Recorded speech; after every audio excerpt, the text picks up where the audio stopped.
guys! For today's eksena, magluluto tayo ng ating lunch for today kasi wala tayong pasok at pwede tayong mag-cooking show. So, magluluto tayo ng munggo na may kalabasa, na may talong, na may baboy, na may tuyo. Ganun. So, medyo masarap-sarap pagluto natin yun kasi wala tayong magawa sa buhay, di ba?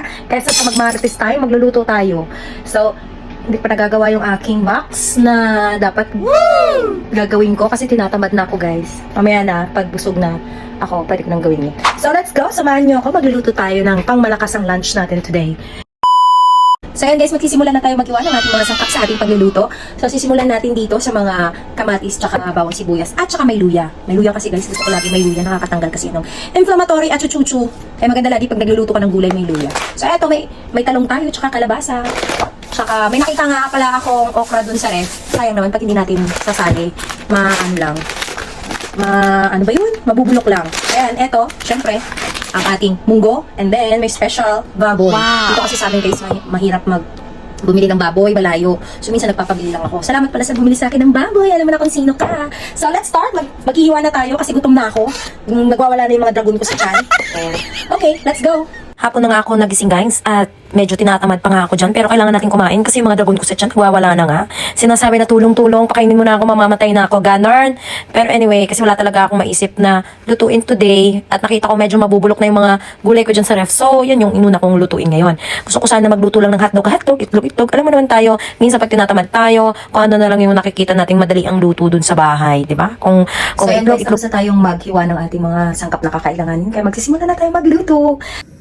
Iba na dapat yung uunahin ko, yung box ko dapat yung uunahin ko kasi sa Sabado na yung pick up ng box ko. So kailangan masalansan ko na siya, masarado ko na siya para pagkatawag ko dun sa magpi-pick up, yun ay okay na. Pero alam mo naman ako, lagi akong nag-iiba yung desisyon ko sa buhay, nag-iiba yung gusto kong gawin kasi lalo na pag gutom ako, hindi tayo makapag-isip ng kung ano yung gusto nating gawin. So minsan nag-iiba, minsan gusto natin ng pagkain, minsan gusto natin magpahinga. Pero kasi bahala na, basta ako nagluto muna ako, bahala na si Batman, ganun. So para masimulan ko yung araw ko, nagluto muna ako at saka ko nasisimulan kung alin ba talaga doon yung aking gustong unahin at gawin. Kaya mas maganda na may laman muna yung tiyan natin bago tayo magdesisyon ng kung ano-ano at saan na naman tayong lugar umabot. Pagkatapos kong hugasan lahat ng mga gulay, kuha na tayo ng ating tuyo. Dinala ko pa to galing sa Pilipinas. Tingnan natin kung ano yung laman. Hindi din ako nagdalawang isip guys na nagdala ako ng tuyo at saka bagoong kasi minsan dyan ako nakakasurvive sa pagtitipid ko sa marami kong bayarin at utang. Tsaka ito. Biscuit din. Yay. Lulutuin natin sila. Tatabi ko muna yung mga bagoong kasi hindi naman kailangan. Kung nagdala ko guys, so konti lang yung lutuin natin kasi tayo lang naman ang kakain. Yan. Langgit. Tsaka ito yung paborito ko. Ayan. Wow! Wow! Ilalagay na natin guys ngayon yung mga gulay para mapalambot na natin at maihalo na natin kasi gutom na rin ako sa oras na to. Wow! Ayan na. Luto na yan guys. So, pwede na tayong kumain. Let's see. Pwede na natin malambot na yung mga gulay.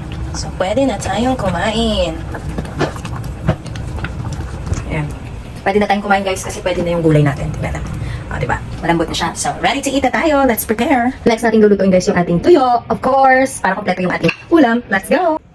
Ultimate favorite Filipino food talaga ang tuyo. Kaya habang kaya pa natin kumain ng tuyo at kahit anong maaalat, bagoong o alamang, kumain tayo guys kasi pag nagkaedad na tayo at nakakaramdam na tayo ng mga rayuma, sakit-sakit sa mga katawan natin, cholesterol, high blood, hindi na tayo pwedeng kumain ng tuyo. Kasi 'di ba bawal na sa cholesterol ang maalat. Kaya limit-limit lang tayo sa pagkain ng mga maaalat para safe tayo lagi. Ito natin guys, tuyo. Tsaka syempre yung pangmalakasang kanin natin.